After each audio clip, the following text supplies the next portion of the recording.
Hey fans, it's me Aaron for a comic show. I'm back with another stack of comics. Got a lot of good stuff this week, a whole lot of good DC stuff, and not just Rebirth, but yeah, a whole lot of good Rebirth stuff. And this weekend, Friday, we're going to have a signing in here with the artist from Chew, Rob Guillory. He did a story in the Mighty Morphin Power Rangers Annual and every issue of Chew. So he'll be in here in the Geekeasy. We're going to make this into a chicken speakeasy. We're going to be selling chicken nuggets, illegal chicken, and it should be fun. And we'll also have Chad Thomas, who is the artist of Teenage Ninja Turtles Adventures here, and we're going to segue the night into a ninja rap karaoke. So it'll be like our normal nerdy karaoke, except it'll be kicked off with ninja rap and some old school hip hop. Let's kick it. This week's comics, wow. This Wonder Woman, The True Amazon by Jill Thompson was a masterpiece. Like, this is just perfect on every level.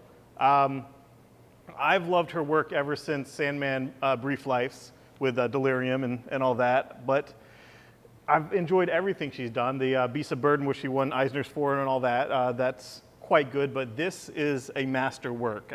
There's a quote on the back by Brian Azzarello saying, character defining, beautiful, emotional, unforgettable, all true.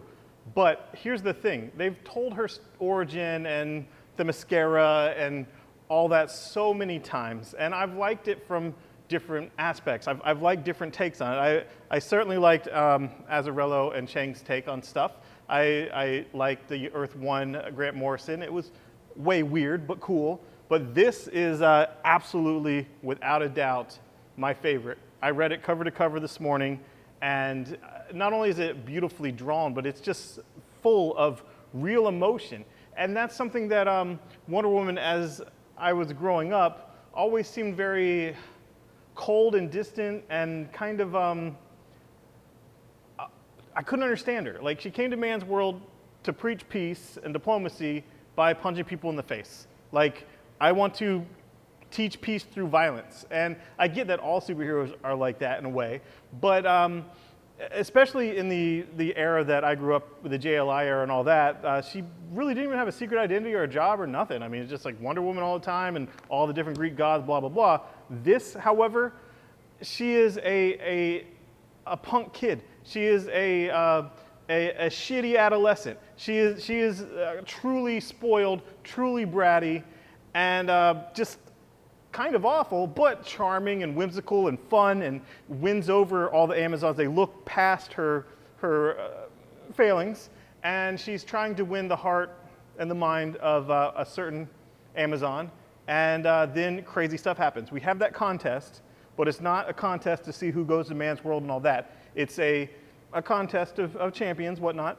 and she does some things, and her origin now has so much more pathos, so much more, just it resonates. It's freaking amazing. It's my favorite, easily, and I want more stories. I want more stories from this. I'm not spoiling anything about it, but I'm saying, like, if you want a Wonder Woman that is truly human, like from the gods, made of clay and all that still, whatever, but truly human, that's here. She's a true Amazon by way of being fully human, totally flawed before she becomes that. And I'm not going to give anything away. Okay, I'm not going to spoil it. However, if you like Wonder Woman at all, ever, you will probably love this. I can't see what the nitpicks are other than, like, she's no longer perfect. Man, I dug it. Okay, moving on. Teen Titans Rebirth, finally here. Damian Wayne is in the Guy Gardner position. Basically, when the Justice League International formed, when the Justice League formed after Crisis, after JLA, Guy Gardner was just there saying, hey, I called you all here to form the Justice League. I'm the leader, of course, blah, blah, blah. And Batman's like, nah, dude, that's me. I'm punching in the face. And that was awesome. Well, this is Damian forming this team, saying he's forming it, he's the leader. And it might work out differently for him than it did for Guy Gardner. But it's the characters that you want to see: Beast Boy, Raven, Starfire, Kid Flash. Yes, Cyborg is still in the Justice League and not in the Teen Titans, but these are the characters I want to see as the Teen Titans. This is the book I wanted, and it certainly delivered. The regular Titans book is that the first generation of sidekicks. Wally West's back. That's wonderful. I'm loving it.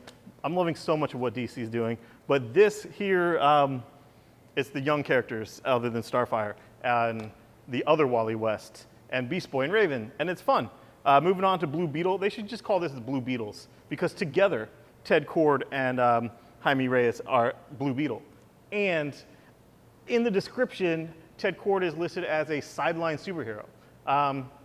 Sidelines, I mean, he's not fat this time, like, you know, he was for a point. He was sidelined before in past continuity because of heart condition that he alluded to. I'm happy to have him back. He is fun. I love Ted Kord. Dr. Fate is in here. They're doing things where, okay, is the scarab Egyptian? Is it alien? Is it magic? Is it science? Yes to all. Let's move on. This is fun. I'm loving Blue Beetle, and I'm a huge Blue Beetle fan. And like, it seems like everything I'm the biggest fan of is going nuts and done well with Rebirth, including John Constantine Hellblazer. John Constantine, Swamp Thing, the Hellblazer. This is my favorite non-Vertigo story so far for any Constantine.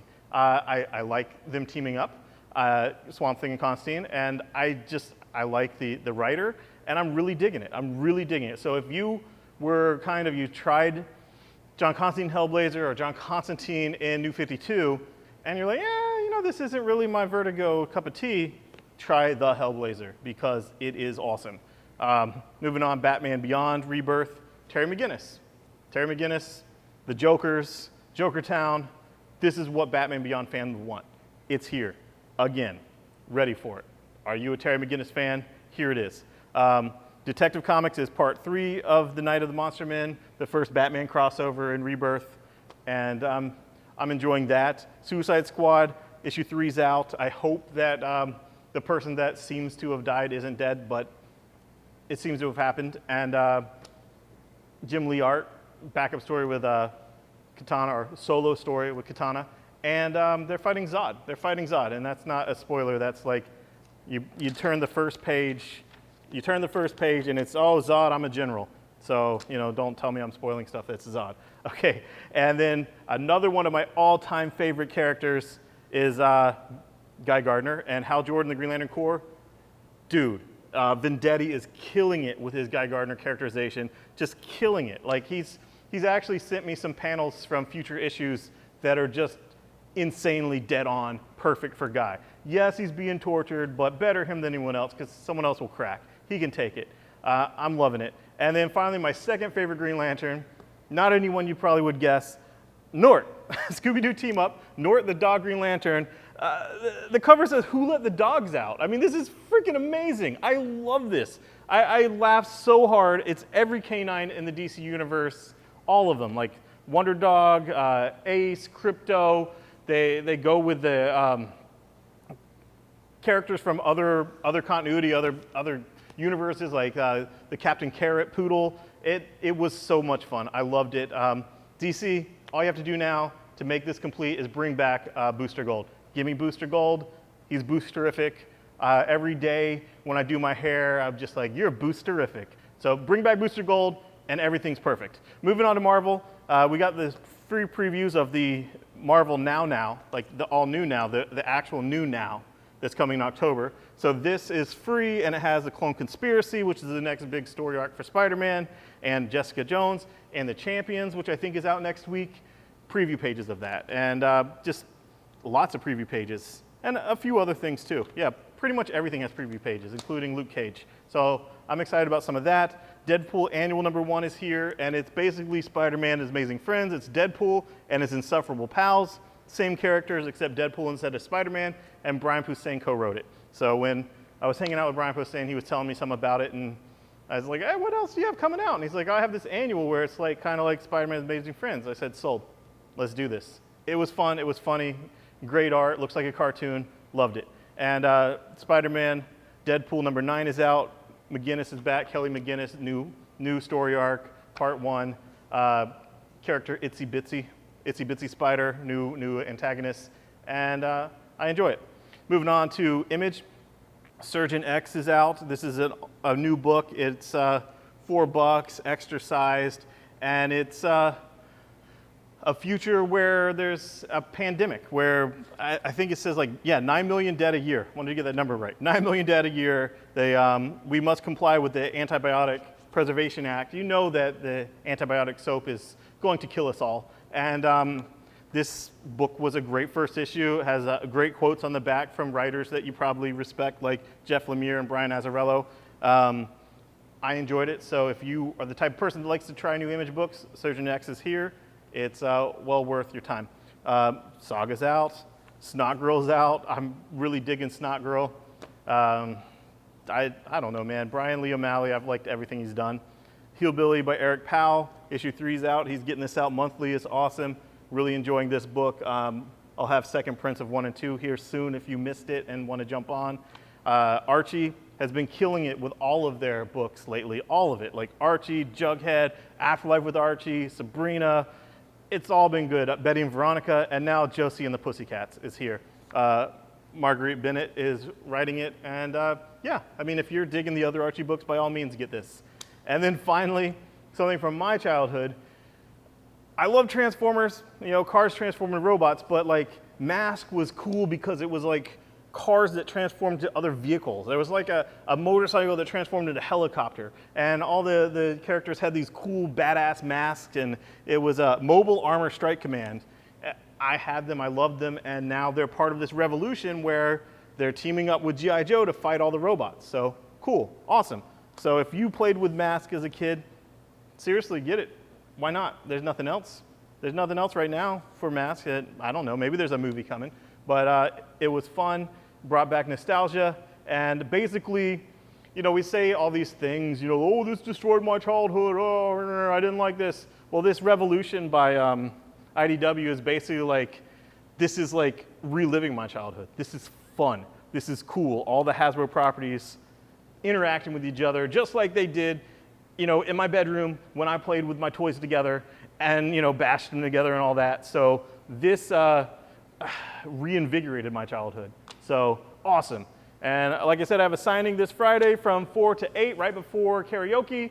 It's with Rob from Chew and Chad from Team Ninja Turtles. So come here, it's free, get stuff signed. I'll have stuff for sale, all volume 1s, issue 1s, some sketch blank covers.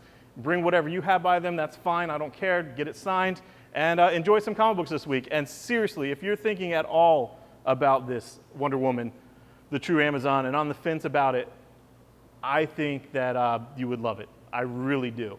And, there's that thing of like, do I really need another Wonder Woman origin? I just had this and that and the other. It's like, you always need a masterpiece story from a enduring character like Wonder Woman. And this is a grade A masterpiece, masterwork. It better win an Eisner. It was awesome. Thanks, guys. Bye-bye.